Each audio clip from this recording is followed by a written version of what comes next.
Today we are going to be talking about work in progress, recoverability, and basically how to turn work in progress into cash quickly and effectively. I think that just about covers it, doesn't it? And also how to plan for the future to sort of build a more resilient practice if this is perhaps an area that you've not concentrated on before. So I'll introduce myself, then I'll introduce Zoe. So I know you all know me, but I'll introduce myself anyway. I'm Victoria Moffat. I'm the founder and managing director of LexRex Communications, which is a PR consultancy for the legal sector. Zoe's a very interesting lady. Zoe's the managing director of Zebra LC. She's a practicing solicitor. She's a non-executive director of the Jackson Lees Group, and at the minute she's working with a range of law firms to help them on exactly this issue. She has been in business for what, 8 years now? It is, yes, gosh, yeah. 8 years, yeah. Well, we've known each other for about 8 years, haven't we?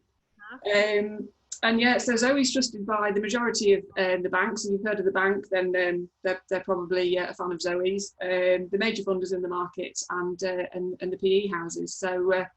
So yeah, she's definitely a good person to know, and she's an absolutely exceptional person to come and talk to us today. So I hope that's glowing enough for you, Zoe. Right, let's crack on. Oh, there we are. Okay, first of all, so a new normal. So are we in a new normal now? Are we approaching a new normal? You know what, I think, the last, what are we in, 8, 9, nearly 10 weeks now of what has been an unprecedented time, certainly in most people's lifetimes that are on this. Actually, Zoe, can you just turn yourself up a little bit? Is that a possibility? Are you a bit quiet for me? I'm a bit quiet, hang on a minute, because I might have to do this. Can you still hear me, or do I need to do it? I might have to do it in my...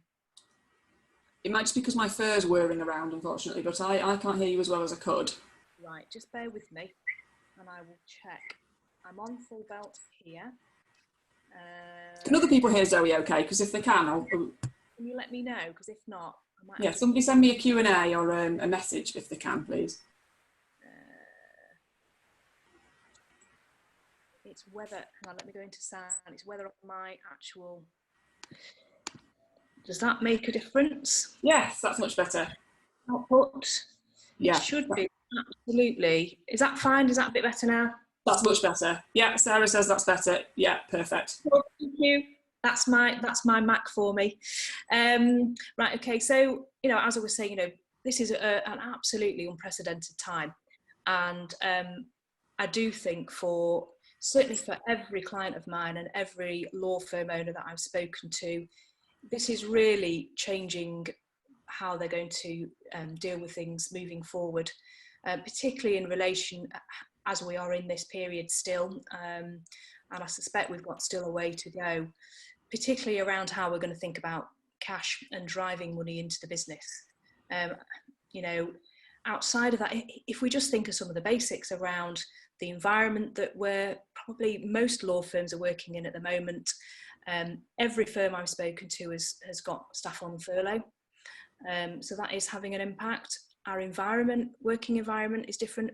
Most firms are working remotely one way or another, with maybe a small team actually in the firm on the premises, but most lawyers are working online. Financial pressures are coming thick and fast. New inquiries, certainly in the first month of April, were certainly down in the clients that I work with, but we're now seeing those starting to move back up again, which is encouraging. But I think, it's a real time to rethink where we are. I think financial pressures as a business, on other businesses, on our clients, whether they're corporate, private, or even NHS, are going to give us a real need to rethink and focus. So I think for everybody, if cash is a pressure for you at the moment, you're not alone. I think everybody's feeling that. But I think with that in mind, it's a really good time to get out that blank sheet and really reassess how we do things, focus on what is really critical. And for most firms at the moment, that's generating cash into the business. Okay, no, that's really helpful, and I suspect that's probably quite reassuring. You know, to know that other people are in the same boat, because I know, well, we all know, you know, how kind of what the legal profession's like. You know, well, it's like, probably like any profession, to be fair. You know, we want to be seen as doing.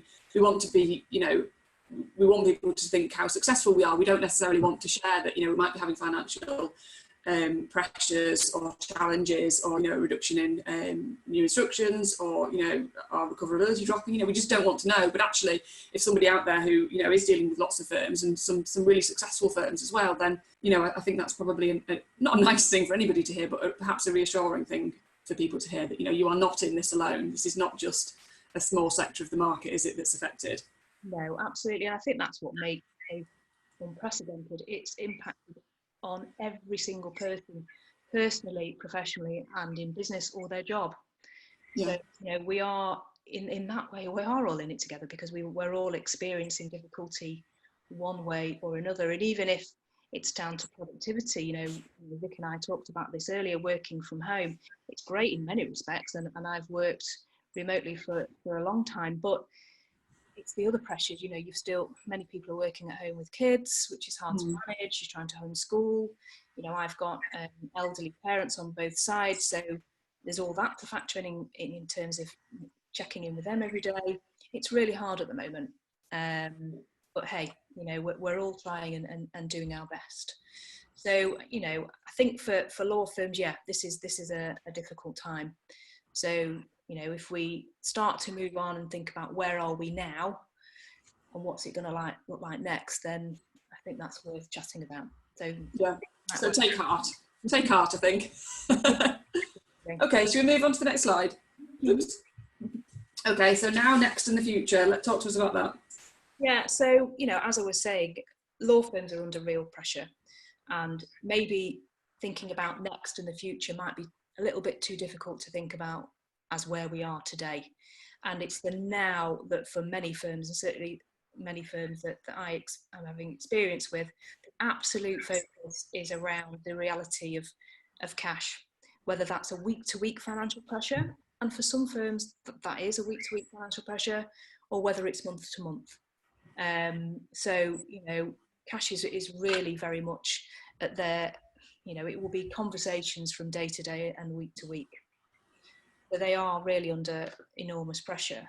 I think if we're going to think about that now scenario, people often ask me, you know, what first and foremost do you recommend to firms when they're in that moment of crisis? And we've seen that over the last few years with the changes in the market. And the first thing I always say to senior managers is, please be honest. You must have honesty around the boardroom table. And of course, we can't have the boardroom table at the moment, so that will be around a Zoom call or your Microsoft Teams or whatever you are doing to keep in touch with each other. But honesty around the situation that you are in is critical, because if you can't be honest with yourselves, it's going to be very difficult to trade your way through this very difficult time and really have a clear head and clear focus. So honesty above all anything else. Once you can be honest with yourselves where you are, then it's keeping that clear head to think around process and strategy around cash, and whether that's generating cash or pure cash collection.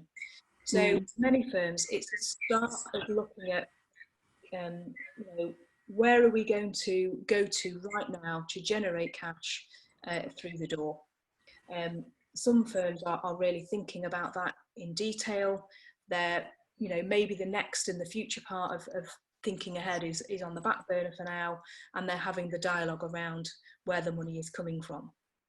Yeah. What difficulty firms have, and you know, this is from my experience, it might not be in everybody's experience, is that many firms have technically excellent lawyers on the ground, brilliant solicitors who technically know how to run their matters or their cases. You know, they're experts in what they do, but talking about fees and money and getting cash off clients doesn't come naturally to them. Yeah. It's not something a lot of fee earners are comfortable with, and often what I see from my end is a lack of accountability at that fee earner level for really thinking about where the money's coming from. So yeah, where we are, we're in a bit of a perfect storm really at the moment to really have that on, and it comes down to honesty again, that honest dialogue across the firm with fee earners at fee earner level about how important fees are and how important it is to drive cash. Because if we have that starting point, it's really buying in the hearts and minds of everybody within the business to do what we can. So for me, it's making everybody in the business have that accountability, and it shouldn't just be left to the accounts department at this time to be thinking about where the money's coming from. It's all of our responsibilities. Yeah. So, you know, where we want to be now is really thinking about fee structures, our engagement terms, our process for billing, both interim and final billing. It must be clear, simple and understood across the and as I've said, COVID-19 has really given us this perfect opportunity to open that dialogue with staff. Yeah, I mean, it's interesting. What you sort of said there about honesty and accountability. It sort of picks up quite nicely on something that Barry Wilkinson was saying last week when he was talking about kind of cash forecasting. So again, cash, but from a slightly different perspective. Yeah. You know, he was saying, you know, on a Friday afternoon, if you were a fee earner, what would you rather do? Would you rather pick up the phone to your client who owes you 10 grand and say, when are you going to pay? Or actually, is it easier to kind of go and pick up one of your, you know, your other matters and bill, you know, £200, email it off, and then leave the office for the weekend? You know, we all know, don't we, that most of us are going to avoid picking up that phone and asking for the 10 grand. But actually, you know, that needs to become, if it's not already, you know, that you need to, like you say, you need to be looking at processes and accountability. And you know, is this a leadership issue as well? Because, you know, is it enough to say to fee earners, you should do this? Or, you know, do you kind of need to lead from the front? You know, is there something around that as well? I think yeah, you're absolutely right. It's leading from the front, but it comes back to, you know, winning hearts and minds. It's often a training need in the firm, and again, you know, being open and having open dialogue with the fee earners within the business about, you know, why fees and cash are important. And it might seem obvious that without that we can't remain in a job, but it's a little bit more than that. It's explaining to them, you know, when we know what money's coming in and we can forecast, then we can look more strategically at where the business is going. We can look at new client work streams. We can invest in training. It's the whole piece around bringing staff into the understanding of why cash is the lifeblood of the business. So, you know, some firms will do a lot of training around that at fee earner level. The other thing at fee earner level, and we're going to come on to talk about management information data, is getting fee earners to think about the data that we need to financially forecast when they're opening and closing a file. And quite often we don't do that as fee earners because we're focused on litigating the case or managing the matter from start to finish. So we're going to talk about that in one of the slides around if we can get fee earners just to think around some basic data that's helpful to management to think about tracking cash and WIP. Then we start to bring them into this conversation and accountability around fees and cash. Yeah, I mean, like you say, we are going to come on to this, and Zoe has some really, well, I think they're really kind of helpful tips, you know, to how to sort of almost start this as a process or improve it if you're not bad at this already. But the thing that's sort of standing out for me, Zoe, is for those firms that are sort of still or currently in that sort of desperate, I'm almost calling it kind of phase one, you know, sort of not quite recovering yet from the shock of April, and perhaps things aren't starting to pick up yet, you know, keeping them aside because they just need to focus on the here and now. But what I'm hearing from people and various commentators and people that I know in the profession is that for some firms, they're almost starting to go into this sort of phase two, which is nothing like normality, but, you know, they're seeing a bit of an uptick in instructions. And actually, you know, if you're talking to firms who aren't in a sort of really dire situation, who can start to look for the future, then actually is this a really good opportunity whilst, you know, fee earners may have spare capacity, and while the leadership team may have some capacity to look to the future, this could actually be a really good opportunity. I don't know, are we there yet, or is it a bit early to say yet? Well, I think you're right. I think, you know, certainly in the last couple of weeks with the firms that I touch base with or are working with, you know, new inquiries are starting to regenerate. You know, people have now got settled into remote working, even though there are challenges around that. As we know, courts have started to do online hearings and things are starting to move again. So it does feel like, you know, we are starting to move out of this, and, you know, it's not all bleak. That would be an unfair picture to paint, and that's not the way it is. It's just challenging. But, you know, hey ho, as a legal sector, we've had challenges certainly since the 8 years I've been in business. You know, we've been thrown things at us from one place to another. The difference being at this point, we are all impacted.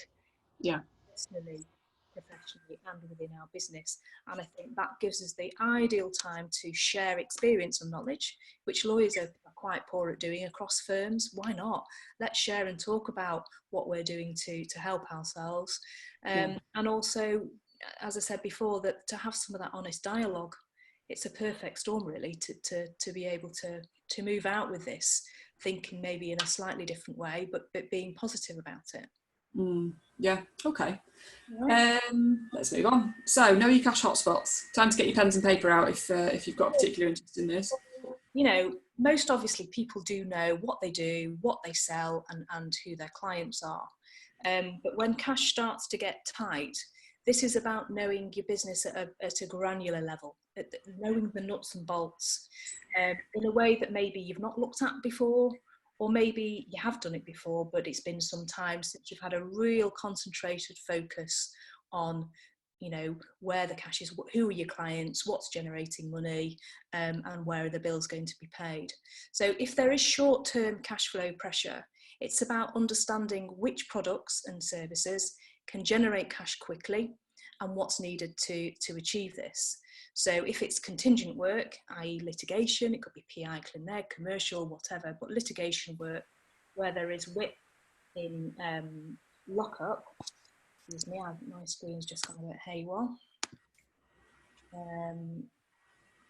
Sorry guys, bear with me. It's gone a bit haywire. So I lost you there, Vic. You disappeared off the screen completely. Oh, sorry. I think that might have been at my end. So apologies if people have dropped out then, or if I've dropped out. If it's litigation based and there's WIP lock, as I was saying, then it's about focusing on debtors first. Where the money is that's already due and a bill's been out, where bills are due, what bills are outstanding, and what can be pushed through to settlement. So focusing on those low hanging fruit of cases that are coming up for settlement that might need fee earners to pick up the phone and start negotiations, or it might be a time to make Part 36 offers. If it's non-contingent work, then it's about looking at where there's work that can be concluded within a short time scale, identifying where that is, getting bills out and getting paid as quickly as possible.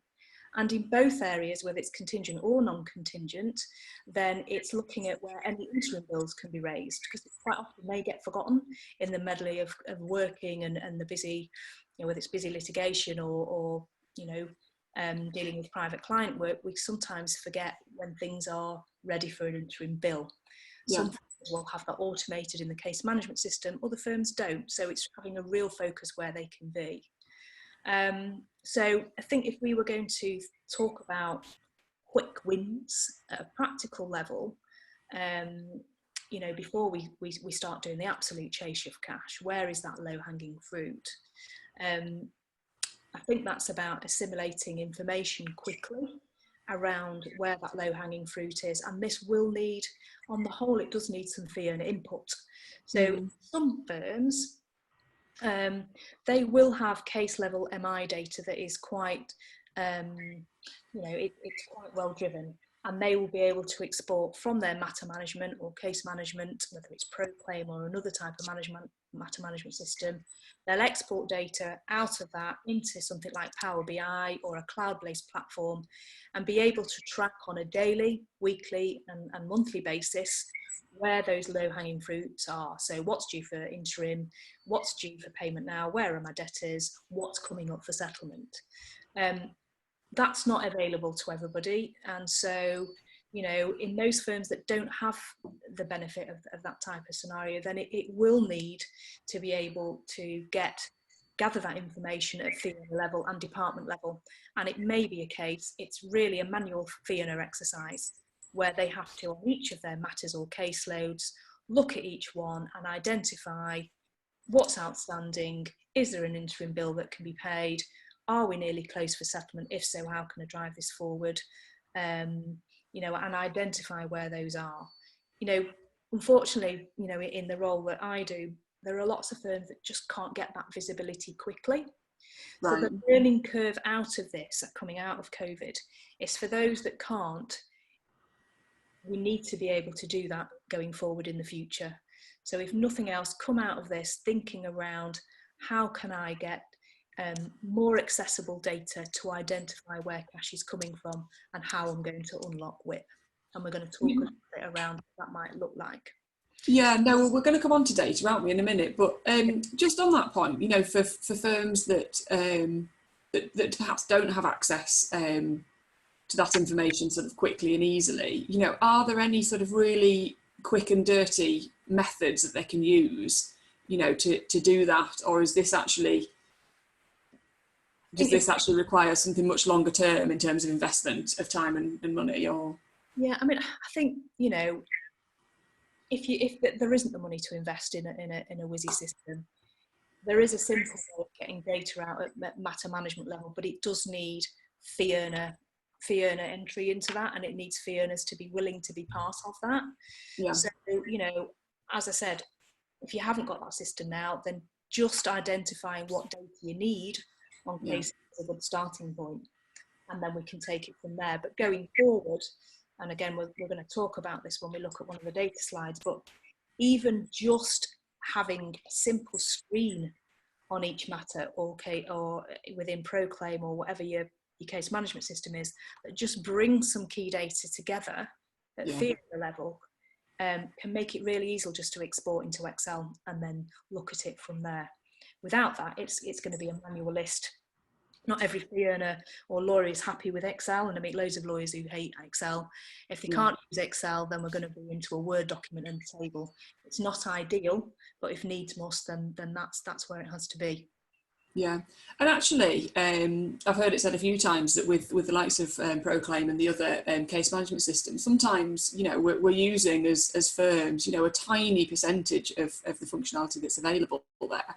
And, you know, presumably, I mean, I don't know, I'm just asking off the part here, that I might be completely wrong. Presumably, you know, firms will have account managers. They can, you know, get training on how to interrogate for the data they need. You know, is that right? Or am I just kind of... Yeah, there are lots of firms that will have, you know, somebody, an account manager, or there are other firms who actually the department head, you know, will export data and do it that way. No, I mean the actual software providers themselves to be able to support on how to get this data. Yeah, I mean, to be honest, in Proclaim, although what people forget is people buy Proclaim, but it's like Lego. You buy the Lego and you have to build it from there. Yeah. So it's not quite as simple as people think, but, you know, it can be built and it can be quite sophisticated. But building a simple MI screen in Proclaim, so, you know, I'll give you an example. You know, the week before lockdown, as we knew things were coming in a firm that I'm working with, we wanted to get an MI screen into serious injury in Clyneg before, you know, we sensed that things were on the way, and that was done within 2 days. Right. Getting the screen was done in 2 days, but the time around it is then the fee earners entering the data. Yeah. So, you know, they spent the first 4 weeks of lockdown entering the data in those MI screens across every single case. Yeah, but now they've got it, you know, the data's there now, isn't it? Now they've got it, the data set. The data has to be kept up to date, and the owners will do that on a monthly or a basis when things change on a case. But it doesn't have to be rocket science to get some simple data to try and work out where cash is going to come from. Okay, so a kind of a bit of a takeaway from that, I suppose, then is, you know, have a look at the management information that you have, think about what you perhaps should look at, and maybe we can cover in, I think we go on to cover in a bit more detail anyway, don't you, kind of what you might want to think about obtaining, and then think about ways in which, you know, you can start to record that, or the products that you might already have that can interrogate that data for you. Yeah, absolutely. Cool. I think we've probably talked about the power of data was my next slide, Vic. So I think probably covered it, haven't we? We've covered it really. Yeah. You know, if we're in this now period, let's look at what we can do practically, and do it as quickly as possible. So I just wanted to share with you. So let's go on to slide 7. Yeah. which is the sort of, I'm just using my finger around so I can see it better. I mean, this is really basic, and in some firms, you know, it will be far more complex than this, and you know, but anyway, a quick and easy way for any firm to do this is to look at these key elements of key data. So the first thing that I always say is, let's prospect rate the matter. So if it's contingent work, then that prospect rating will be around litigation risk. And that litigation risk gives us an indication of how likely we're going to be paid. You know, and that will be on a high, medium or low risk basis. You know, the firm can agree how they rate that contingency. So it's on contingent work, it's prospect rating. On non-contingent work, that could be as easily as being around how certain are we that the client will pay. And we're going to come on and talk about, you know, how we communicate with clients at the moment about understanding their financial position. But fee earners will have some understanding whether this is a client that hasn't paid their last interim bill, so they become more risky, or if it's a corporate matter, they know this business is getting into financial difficulty. So I would ask the firm to rate those clients. How likely is that client going to pay a bill? The next thing is, obviously, we're going to want a WIP figure, which will be the gross WIP on the clock and any deductions for any interim bills that have been paid. And that gives us something to work with to have an idea of what might be generated at the end of it. To identify on matters when the interim bill is due.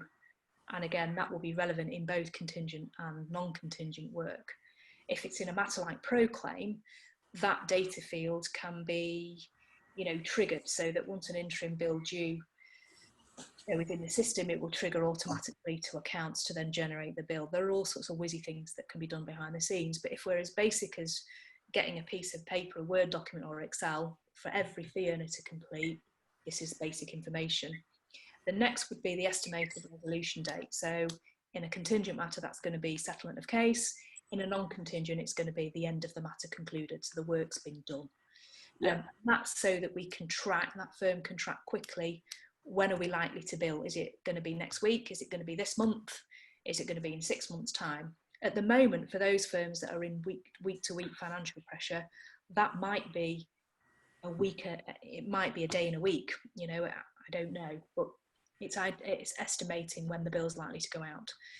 Then we're going to track the actual date of resolution. So we want the firm to start now tracking data so that we can start to look back at performances and behaviours and timescales. So once the matter is resolved or settled, we want a date in. We'll track that. Then we're going to record the date that the bill went out for costs. There's usually a time lag between resolution of the matter from a fee earner and it getting out, a bill getting out. Now the delay might be because the fee earner sits on it for a bit before it gets moved to accounts. So we want to think about, you know, how we might automatically trigger that in the background. Or it might be that, you know, accounts is just absolutely overwhelmed, and it might be that some firms might need to look at resource in accounts at this point. You know, actually have to invest in some money in accounts to push money through. Everything for grabs. Then we're going to track the payment in.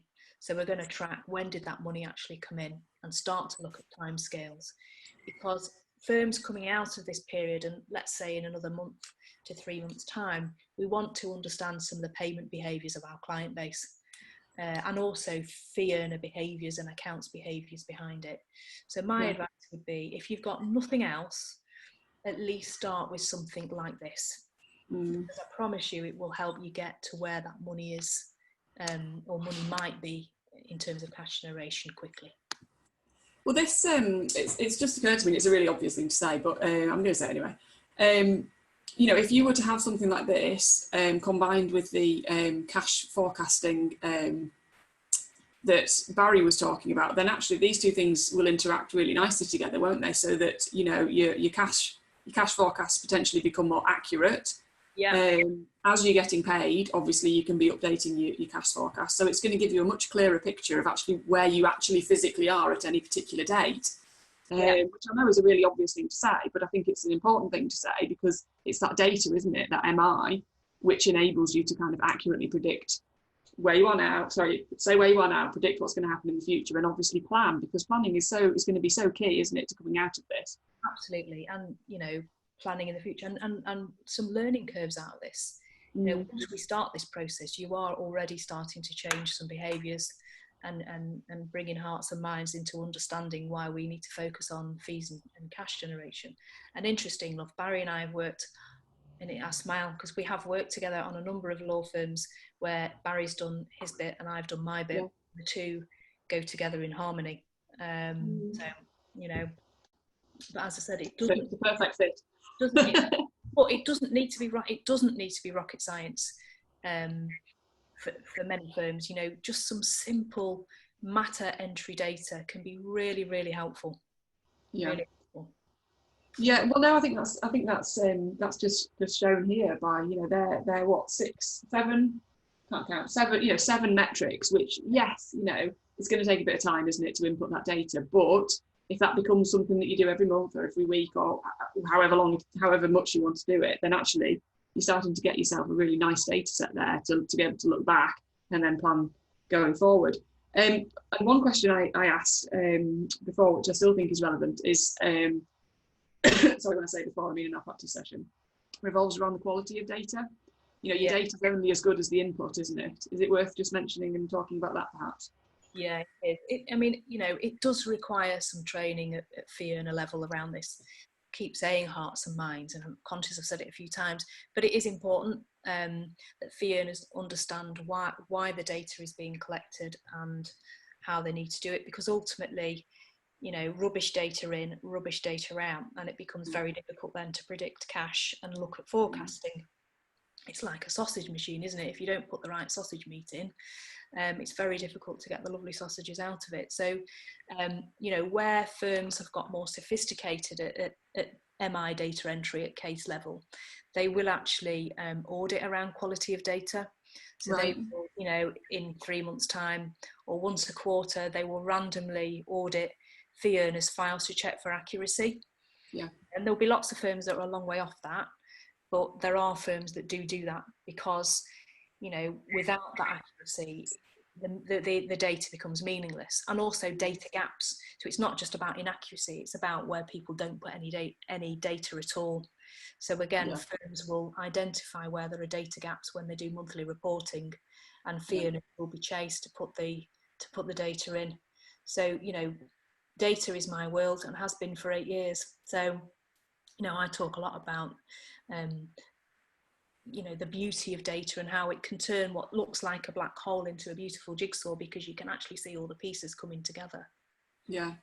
Well, the other thing that that sort of occurs to me, and it's funny because people talk about data as like, oh, the data is really boring. It's not boring. It's actually genuinely interesting. But you know, it's something that's kind of come across in all 3 of the webinars that we've done so far, which is, you know, it's all about communications, isn't it? It's about talking to people and trust, and like you said, hearts and minds.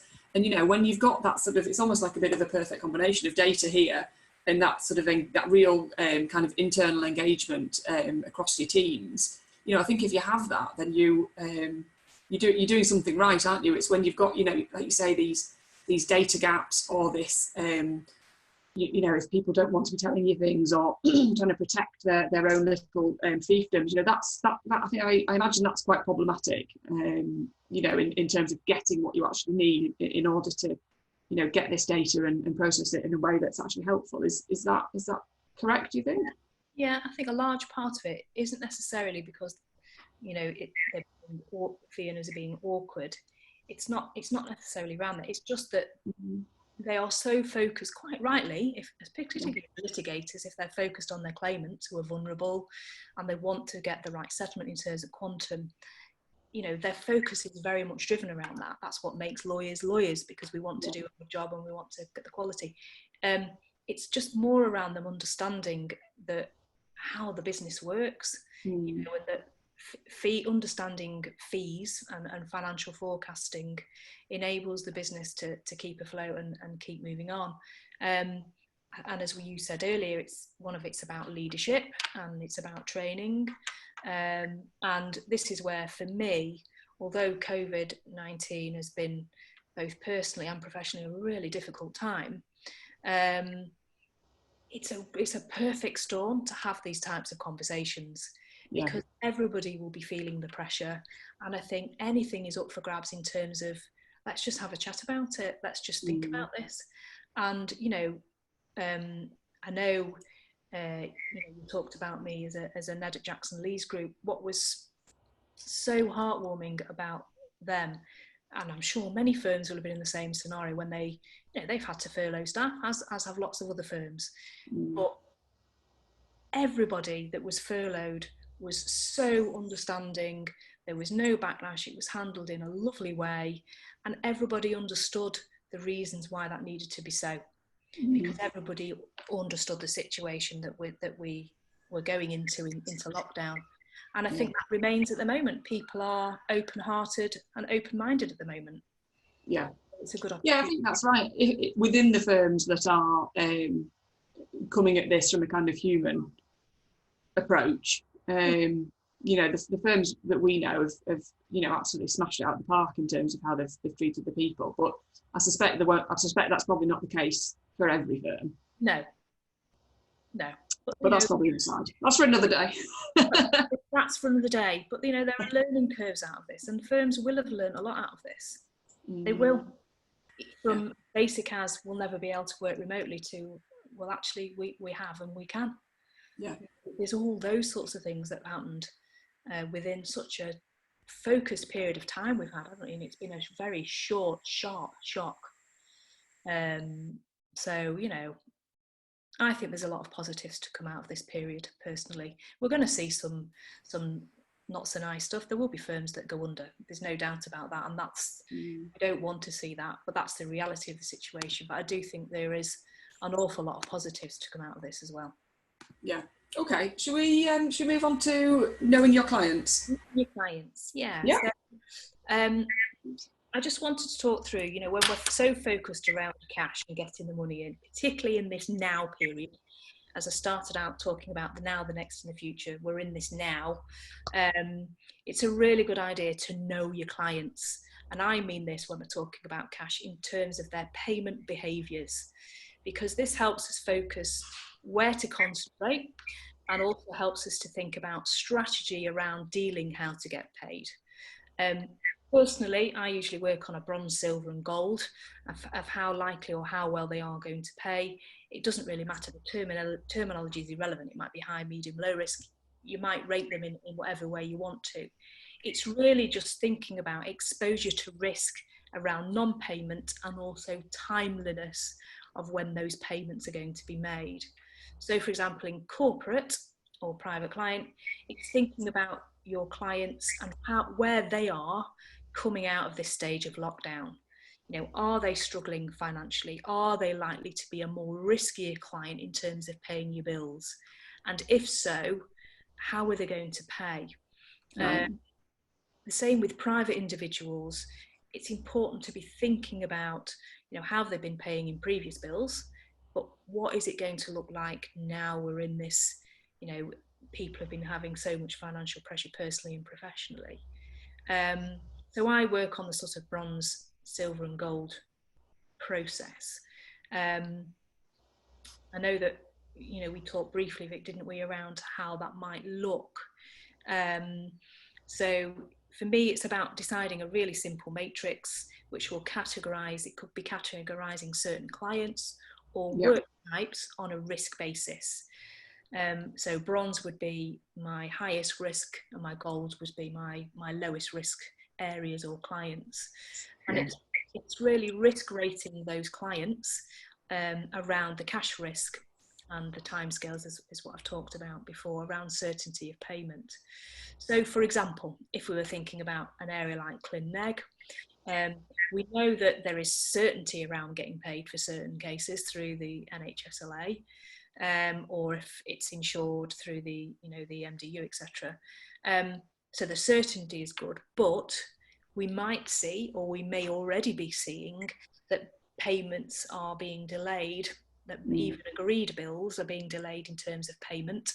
So, and that may come down to individual firm experience, or it might be across the board, and that's where sharing dialogue could be really helpful across, different firms, but it might be that they slip from a gold paying to a silver, or from a silver to a bronze.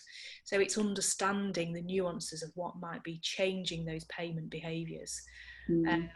So knowing your clients across how certain are they going to pay and what timescales are they going to pay you is, for me, really, really important.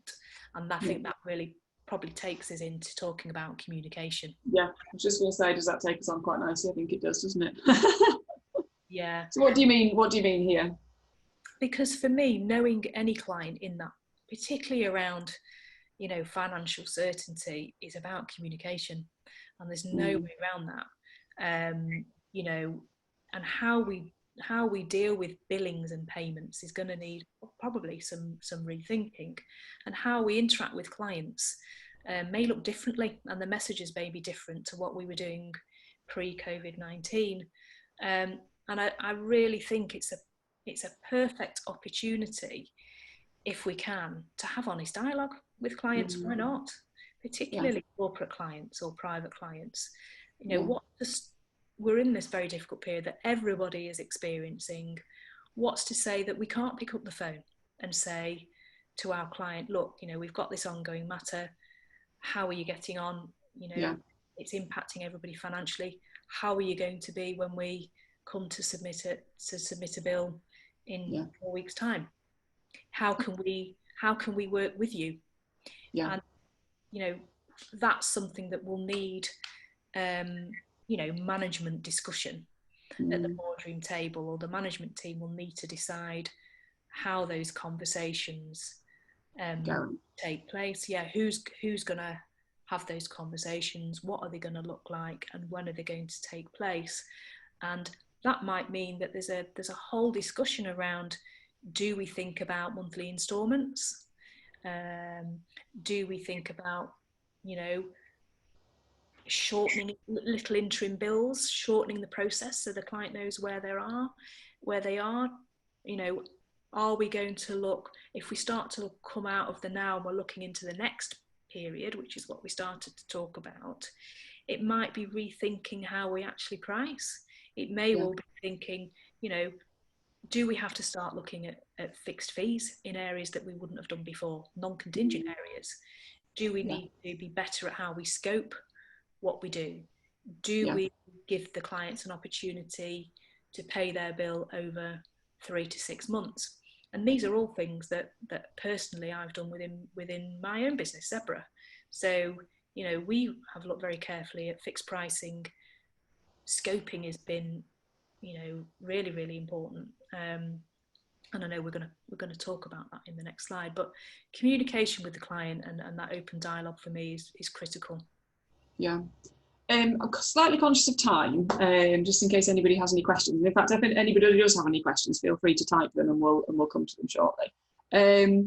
So I'll just move on to the next slide. But just before we moved on, what you've just said there about communications and sort of all the again, it comes back down to that everything's on the table sort of approach, doesn't it? You can do exactly what you want, really, if your clients are happy with it. From my point of view, from the kind of PR and communications perspective, you know, we're seeing a real shift towards, you know, people showing this vulnerability, you know, whether that's sitting and working with, you know, your kid on your knee, which, I mean, that's not my personal cup of tea, but, you know, needs must for some people. You know, now is a good time to I think, to enable you to have those conversations and to be a bit more human if it's something that you know have perhaps struggled with before, because now is the time when everybody's in the same boat, everybody's doing it. It's a unique opportunity, isn't it, to have those really honest, heartfelt, kind of still, you know, professional conversations, but you're not going to get another chance, really, are you? No. So do it now. Once you've done that, you know, next time you pick up the phone to those clients, it's much easier anyway, isn't it? And you know, as we said about bringing in fee earners' hearts and minds, it's good experience in terms of having those types of conversations. And, you know, as we've said, every single person has been impacted one way or another, personally or professionally. So, and financial pressures are across the board. I don't believe that there will be very, very few people in the UK that haven't had to think about financial pressures one way or another, at whatever level that might be. For some, it will be a much higher level. others it will be at a lower level, but everybody will have thought about finance. Yeah. So absolutely, let's have an honest dialogue about it. You know, put that phone and say, we understand that you may be experiencing difficulties. We understand that your business may be maybe struggling at the moment. Let's talk about, how we're going to look at how we're going to structure bills and payments, or how we're going to, how we're going to do this going forward. And I don't think there's any, personally, and this is just my own personal view, I don't think there's anybody that wouldn't welcome that type of discussion. Yeah. And this isn't about, double discounting or anything like that, is it? This is about still charging your worth, but doing so in a way that's agreed, from the offset, and in a way that suits you and the client, so that you should both come away from this happy. Absolutely. Or as happy as you can be. Yeah. And if they are in real difficulty and they honestly say to you, I'm on the brink of becoming insolvent, or they say to you, I ain't going to be able to pay you for at least 8 weeks. From a management perspective, I'd far rather know that now. Yeah. You want to know, don't you? So you can decide what to do. If you don't know, you can't make a decision. Because as a business, you can then plan. And if the client says, I'm about to go insolvent, you're not going to get the money in. Well, I'd rather know that. And I'd rather know now than in the next period, because we can then plan for that. Yeah. And there will be those scenarios. There's no doubt about it.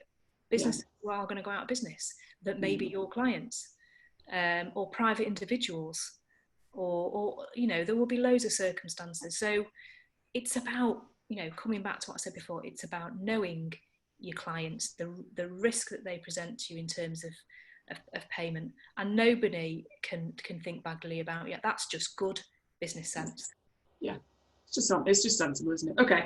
Yeah. Should we talk? I've got a question for you, but should we finish? Should we do this slide and then move on to questions? Yeah. Cool. Okie doke. So are we on to pricing? I'll just talk through a bit of a list on the new pricing models and billing options. Yes. So, we've talked about knowing your clients. So this is thinking about in the next period what it might look like. So as I said to you, it will be around thinking who will structure any new pricing going forward. There will obviously need to be firm-wide training around that, or key individuals within the business. And it might just be that there are certain transactions where you look differently at pricing. I don't know. Who's going to make any interim calls about those fees and bill payments that we've just talked about? Who's that going to be? Is it going to be at fee earner level? Is it going to be a department head? Or is it going to be somebody nominated? And again, that's down to the individual firm and what they do. Will the firm consider monthly payments we talked about? Who's going to raise the bills? Is there anything that can be automated into a process? So in contingent work, can you get proclaim to trigger the moment that there is an admission or a settlement, that automatically gets triggered to the cost team, or to go out to external costs to prepare the bill, rather than it languishing for another month in a fee earner's case management system before they make a dictated memo to go to costs. So think about those things. Clear lines are really, really important about who's going to do what, who's going to draft, how fees and fees will be managed, who's going to be responsible for chasing bills, and quite often that's a blurred line. Is it the fee earner, is it accounts, who's going to do that? Let's know and have agreed process. And debt collection is a huge thing. The debtor list, obviously age debt, who's going to deal with that, who's going to chase? Is that going to be internalised if it ends up being a litigation, or are you going to externalise to a debt collection agency? And I'm sure we're going to see more of that going on. Right. Those are my sort of thoughts around that. And then just quickly before questions, just thinking about just a little shopping list of cash for now. What are the things I'd be saying to you if I was walking through your door and having a cup of tea with you? It would be 1, review your debtor list. Know where the money's already out there and ready to be paid. Who's going to do that? What is due for billing, interim and final? Risk rate your clients around cash risk. Understand and agree what data you need to track cash and WIP conversion. And if you've no idea, just think about some of that really basic information on that earlier slide. Think about what can be automated around cash oversight and cash collection. And again, it might just be a simple trigger in Proclaim or your CMS. Decide around a really clear process around fees and billing, who, how and when. It's got to be written down. If it's not written down, it doesn't happen. Written down, the document is agreed and circulated. And really, really think about how and who communicates with your clients around bills and payment. And if you've done it before, now's a great time to do it. Yeah, I think that's a really good list. And actually, if anybody kind of would like that list, can we kind of create that as a checklist, do you think, Zoe, to send to people if there's an interest?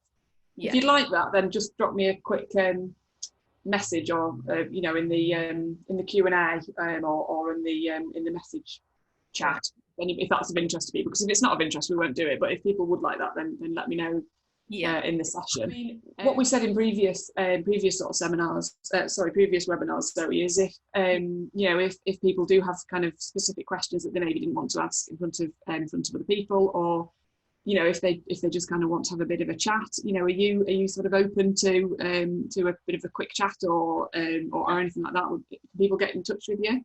Yeah, give me a buzz, drop me an email. I'll always come back to you. So yeah, just drop me a line, no problem. Perfect, lovely. Well, I'm not getting any more questions through, so I'm assuming everybody's kind of happy with just leaving it at that. But I'd just like to say thank you so much, Zoe. It's been really insightful and hopefully I think practical advice, and hopefully people agree. So yeah, thanks very much. And obviously from my perspective, I'll be in touch with details of the next webinar, but actually for the first time this afternoon we're going to send out a feedback form, so I'd be super grateful if people can feedback their thoughts, and that would be really helpful. But yeah, all right, Zoe, anything to add? No, absolutely fine. And I haven't had a dog bark in the background, which is what I was most worried about. Or a doorbell. Or a doorbell, had that budding, or the doorbell. Yeah, one or the other can be a bit of a challenge, and also making sure the head doesn't pop to either side of the window. That's the other thing that's a bit of a challenge in this room.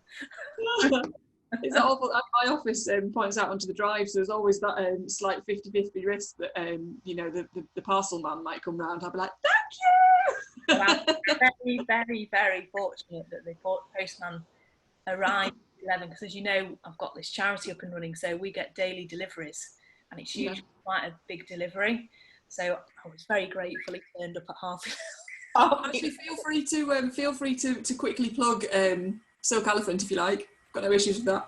Just quickly, if anybody wants to have a nosy at my charity, Silk Elephant, www.silkelephant.org.uk. We are delivering handmade hearts across the UK to bereaved families, patients and elderly. We've delivered over 7,000 since the 5th of April, and we're also doing gift bags to the NHS. So in my other world, when I'm not in Zebra and not got my Ned hat on, I'm also running a charity, which has been a humbling experience during this really difficult time. Super. It's it's such a lovely initiative. Oh, right. We're 1 minute past. I'm not getting any comments, so thank you everybody for coming. And everybody, I can't see you, but hello and thank you and goodbye. And we'll hope to see you all soon. All right, cheers then.